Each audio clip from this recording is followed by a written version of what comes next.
Hi friends, welcome back to another video. Video వచ్చి ఏంటంటే Ugadi special కారణంగా మా మమ్మీ పులిహోర చేయబోతుంది. రెసిపీ చూద్దాం రండి.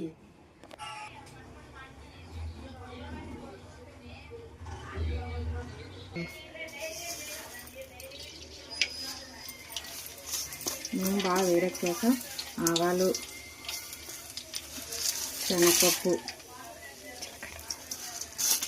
మినపప్పు, పలుకులు వేసి ఇప్పుడు కొంచెం జీలకర్ర వేసి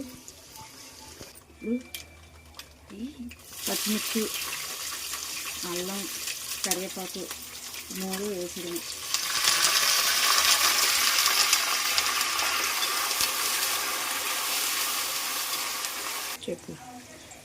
చింతపండు నానబెట్టి ఆ పులుపంతా దగ్గరికి ఉడికేలాగా దగ్గర చేసి పక్కన పెట్టాను.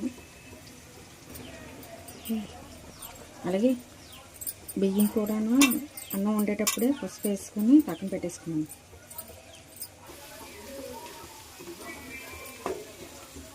చింతపండు దగ్గరికి ఉడికించుకుని చింతపండు ఇప్పుడు వేసి పోపులు ఆవాలు మొత్తం వేసి అవి చిన్నది దగ్గరికి అయ్యేలాగా వేయించుకొని సరిపోతుంది.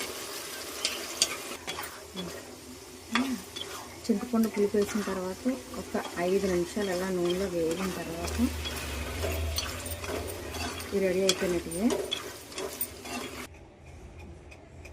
ఇప్పుడు ఆవాలు ఇవన్నీ వేసి రైస్లో కలిపేయడమే. పులిహోర రెడీ అయిపోద్ది. ఇది బాగా కలపాలి. ఇంకా పులుపు అది ఎక్కువ వేసుకుంటున్నాం కనుక నిమ్మకాయ అది ఏనవసరం లేదు. ఇంకా బాగా కలిపిన తర్వాత కొత్తిమీర కొంచెం వేసుకుంటే సరిపోతుంది. టేస్ట్ చాలా బాగుంటుంది.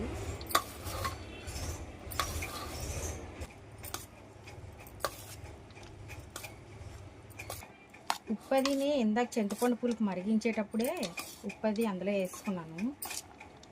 తగినంత వేసుకున్నాను. కలిపడం అయిపోయింది. ఇప్పుడు లాస్ట్లో కొత్తిమీర వేసేసుకుంటే రెడీ. బాగానే లోటు పెట్టింది అనుకుని వెళ్ళిపోయాయిగా.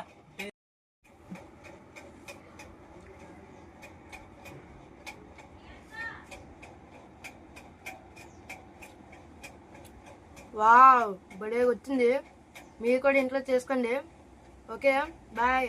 అండ్ అలాగే happy Ugadi to all my subscribers.